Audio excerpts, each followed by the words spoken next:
Bonjour à tous, c'est Dylan de la chaîne Les Choses à Savoir. J'espère que vous allez bien et on se retrouve aujourd'hui pour un nouvel épisode. Si je vous dis Australie, vous pensez à quoi? Aux animaux sauvages? À l'Opéra Sydney? Aux kangourous? Sachez que c'est bien plus que ça et on va voir ça ensemble. Soyez prêts, prenez votre paire de bottes et votre chapeau car on est parti pour l'aventure, pour le top des choses à savoir sur l'Australie. On commence le top par une petite info mais pas des moindres. À votre avis, quel animal terrestre est le plus présent en Australie? Alors, vous pensez à quel animal? Au kangourou? Eh bien, je dois vous dire que vous êtes loin du compte. L'animal le plus présent est le mouton. On dénombre pas moins de 140 millions de moutons contre seulement 40 millions de kangourous. Et les humains dans tout ça? Sachez qu'il y en a encore moins, seulement 22 millions, soit 3 fois moins que les moutons. Numéro 2, vous l'avez compris, en Australie il y a beaucoup de moutons.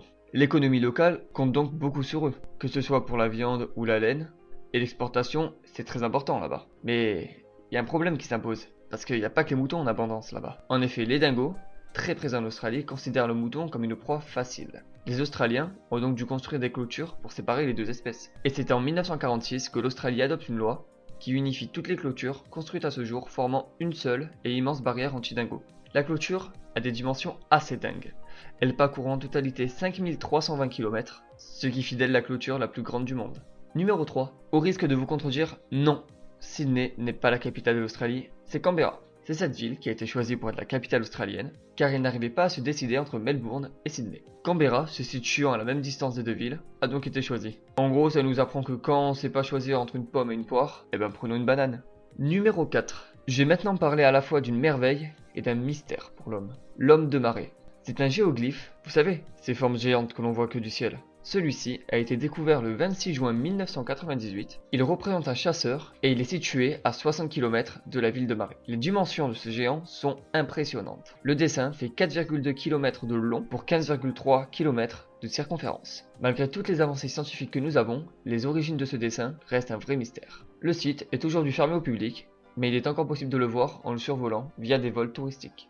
Numéro 5. Savez-vous que sur les 26 serpents les plus venimeux au monde, 17 se trouvent sur le territoire australien? Aujourd'hui, je vais en parler que d'un seul, le number one, le master, le taipan du désert. On peut dire que c'est un peu le maître dans le domaine.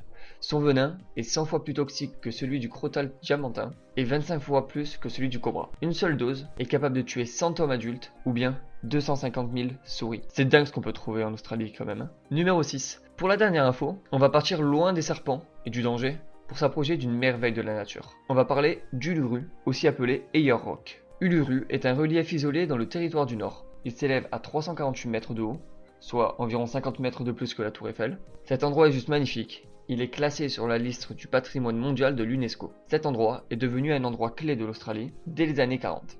Et aujourd'hui, on peut comptabiliser plus de 400 000 touristes qui s'aventurent chaque année à escalader ce rocher géant. Les amis, cet épisode touche à sa fin. J'espère que ça vous aura plu. Si c'est le cas, n'hésitez pas à laisser un petit pouce bleu, ça fera toujours plaisir. En ce qui me concerne, je vous dis à très vite, portez-vous bien.